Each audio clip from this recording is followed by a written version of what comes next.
Halo Sobat Investigasi, selamat datang di channel MN Files. Bagi kalian pecinta TV show Jepang, pasti tidak asing dengan program acara Benteng Takeshi, Ninja Warrior, hingga Masquerade. Bahkan stasiun TV Indonesia sempat turut mengadaptasi acara tersebut. Namun ternyata di tahun 90-an, salah satu program reality show Jepang punya cerita yang cukup kelam hingga pesertanya sempat alami hilangnya kemampuan bersosialisasi. Seperti apa kisahnya? Langsung saja kita buka filenya berikut ini.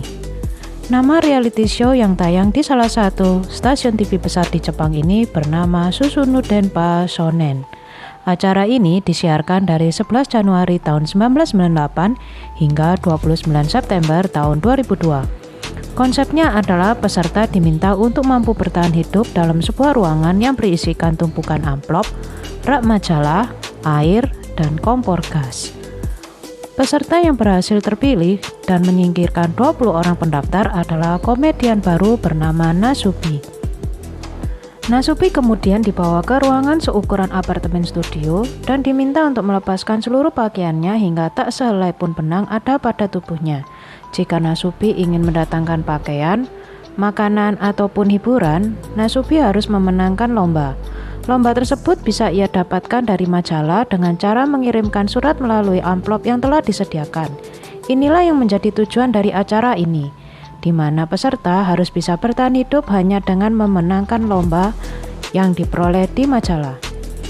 Ketika Nasubi berhasil memenangkan lomba mencapai 1 juta yen, maka ia dinyatakan sebagai pemenang dan diizinkan keluar dari ruangan tersebut. Di hari pertama, prioritas utama Nasubi adalah memenangkan celemek untuk menutupi tubuhnya. Namun hari itu ia gagal dan harus bertahan selama 15 bulan di ruangan itu dan tanpa busana.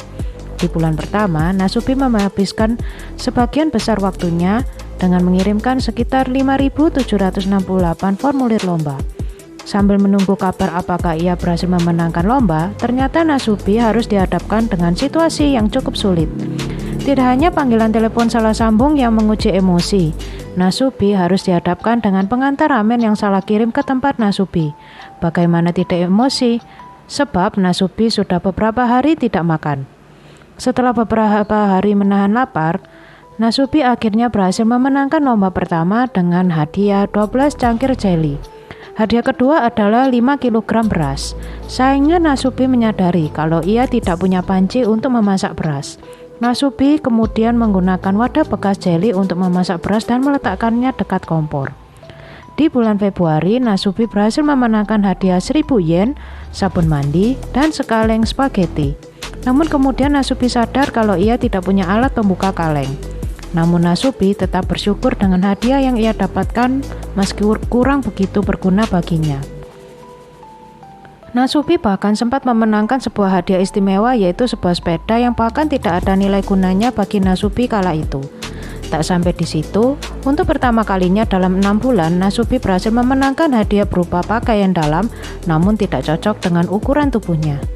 Hal yang paling membuat Nasubi bersemangat dikala mengisi formulir lomba adalah ketika seseorang mengetuk pintunya. Makanan adalah hal terpenting bagi Nasubi. Tapi jangan lupa, semakin tinggi nilai hadiahnya, semakin cepat Nasubi menjadi pemenang.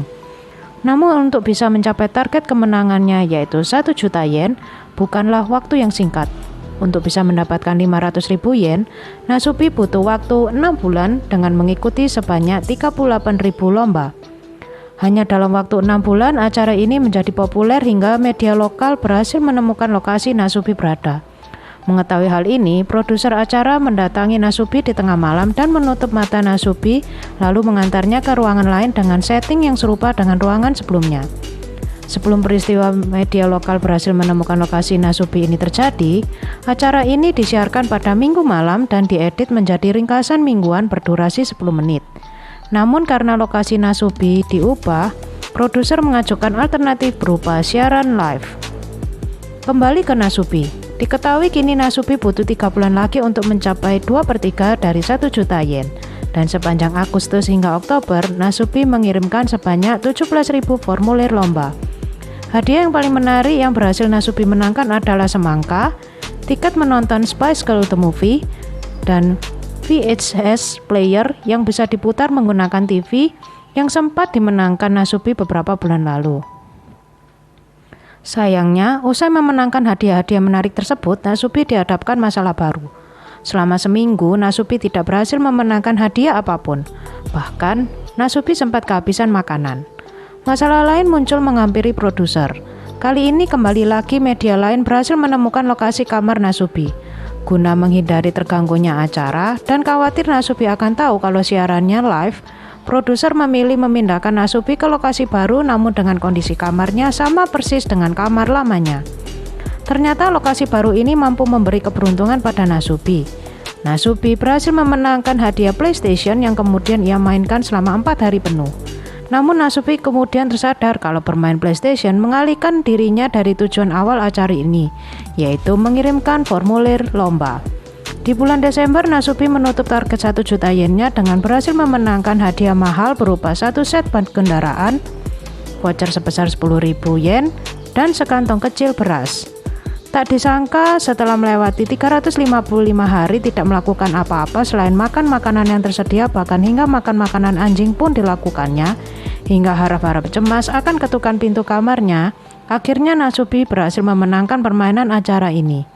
Kesuksesan acara ini pun juga nampak dari rating yang berhasil dicapai oleh tim produksi, yaitu 17 juta tayangan. Produser kemudian kembali mendatangi Nasubi di tengah malam dan mengumumkan kalau Nasubi berhasil memenangkan permainan ini dan mendapatkan hadiah berupa liburan ke Korea.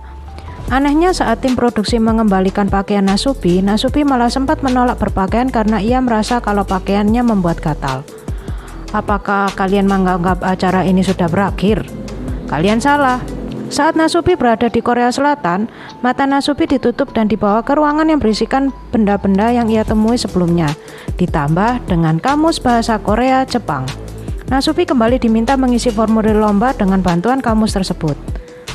Tujuannya kali ini adalah mendapatkan hadiah yang nilainya setara dengan tiket pesawat kelas ekonomi dengan tujuan Tokyo. Tak disangka, hanya dalam waktu 2 bulan dengan mengikuti 7.000 lomba, Nasubi berhasil mencapai target. Karena mengetahui hal ini, tim produksi meminta untuk menaikkan target ke tiket kelas bisnis atau nilai tambahannya sebesar 9.000 yen, dan kemudian Nasubi berhasil mencapai target tersebut dengan memenangkan 2 kantong daun teh termahal dan dikenal langka.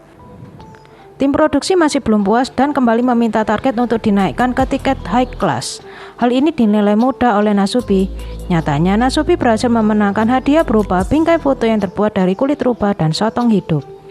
Akhirnya produser menutup mata Nasubi dan membawanya ke ruang terakhir. Tanpa sepengetahuannya, Nasubi bukan dibawa ke ruangan, melainkan ke sebuah kotak yang diletakkan di studio yang tengah siaran langsung dan dipenuhi dengan banyak pemirsa. Begitu Nasubi ditinggalkan di kotak itu, dengan kebiasaan yang biasa dilakukannya, Nasubi kemudian melepaskan semua pakaiannya. Tak berselang lama, kotak pun dirobohkan dan pemirsa bertepuk tangan dan berteriak. Nasubi pun terkejut bercampur sedih. Ia harus menjalani 15 bulan tanpa komunikasi, mengikuti 75.000 lomba majalah, yang mana setara dengan hampir 200 lomba per hari. Dan kala itu Nasubi butuh beberapa menit untuk bisa memahami apa yang terjadi sekitarnya. Acara Susuno Denpa-shonen kemudian berlanjut dengan 3 peserta lain, sebelum kemudian dihentikan di tahun 2022 akibat dianggap mengandung nilai penyiksaan. Nilai ini muncul lantaran beberapa tayangannya diantaranya meminta peserta untuk menempang melintasi Afrika, membuat rakit di pulau terpencil dan mengapungkannya kembali menuju Tokyo, hingga peserta diminta duduk di ruangan gelap di mana hanya akan diberikan cahaya dan makanan kalau tim bisbol favoritnya memenangkan pertandingan. Meskipun banyak yang tidak mengetahui tentang Nasubi dan kisah kelamnya ini, namun masih banyak negara yang mengadaptasi beberapa program game show Jepang yang juga tak kalah ekstrim. Seperti salah satu segmen pada tahun 2009 dari variety show Jepang Downtown no Gaki no Tsukai ya Arahinde yang kemudian diadaptasi bukan hanya di Amerika bahkan hingga ke Perancis dengan nama acara yang serupa, yaitu Silent Library. Konsep Silent Library adalah beberapa orang diminta untuk tetap tenang selama berada dalam perpustakaan sambil bermain kartu, yang mana bila ada peserta yang mendapat kartu tengkorak, maka ia harus menerima hukuman dan tidak boleh mengeluarkan suara. Namun jangan kalian pikir hukumannya akan seperti disetrap di depan kelas. Hukumannya cukup menantang adrenalin.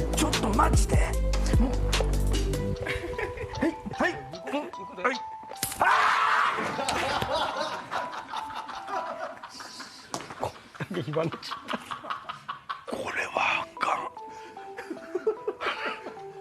Menariknya, Justin Bieber dan Jimmy Fallon sempat terlibat bermain di dalamnya.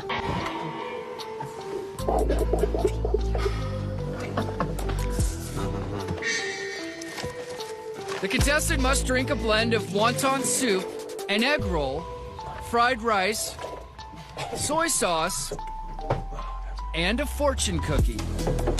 Tak kalah ekstrim lagi yaitu game show Amerika yang diadaptasi dari game show Belanda bernama Now or Neverland, yaitu Fear Factor. Tayang pertama kali di tahun 2001 hingga 2006 dan dipandu oleh komedian sekaligus komentator UFC yaitu Joe Rogan, dan kemudian di tahun 2017 hingga 2018 dipandu oleh aktor kenamaan Ludacris. Konsep permainannya adalah peserta akan melewati beberapa tantangan, tidak hanya mengandalkan kekuatan fisik namun hingga melahap makanan aneh dengan hadiah sebesar $50.000. Game show ini juga diadaptasi di Indonesia di tahun 2006 dan dipandu oleh Kestia Kandau dengan hadiah sebesar 50 juta rupiah. Kisah kelam di dunia reality show ternyata pernah terjadi di Perancis. Mengadaptasi acara Survivor asal Amerika, Koh-Lanta di tahun 2013 dihentikan proses syuting dan penayangannya setelah salah satu pesertanya yaitu Gerald Babin berusia 25 tahun meninggal dunia karena serangan jantung di hari pertama syuting di sebuah pulau kecil di Thailand pada tanggal 22 Maret tahun 2013. Kisah menyedihkan acara Koh-Lanta tak sampai di situ saja. Dokter asal Prancis bernama Thierry Costa memutuskan mengakhiri hidupnya di Kamboja pada 1 April 2013 karena merasa citranya sebagai dokter selama 20 tahun tercoreng dan diragukan akibat pemberitaan negatif terkait meninggalnya Babin dalam acara yang ia supervisi selama 4 musim. Diketahui sejumlah media dalam laporannya mengecam lamanya waktu yang diperlukan untuk menangani Babin setelah ia jatuh pingsan. Lalu, bagaimana dengan kabar Nasubi? Meski ia tidak menjadi komedian terkenal, ia berhasil meraih secerca kesuksesan di dunia akting. Namun tak dapat disangkal, acara Susune Demba Shonen berdampak pada psikis Nasubi. Usai 15 bulan bertahan hidup tanpa busana dan tanpa komunikasi, Nasubi diketahui mengalami kesulitan berpakaian di rumah. Nasubi menemukan bahwa pesona komedi dan kemampuan bersosialisasinya sempat hilang, sehingga membuatnya merasa canggung dan malu. Nah, bagaimana komentar sobat dengan bahasan kali ini? Mungkin dari yang sudah kita bahas kali ini ada acara TV favorit sobat? Tuliskan jawaban sobat di kolom komentar. Sekian pembahasan kali ini, jangan lupa untuk like, share, dan subscribe. Terima kasih dan sampai jumpa di video selanjutnya.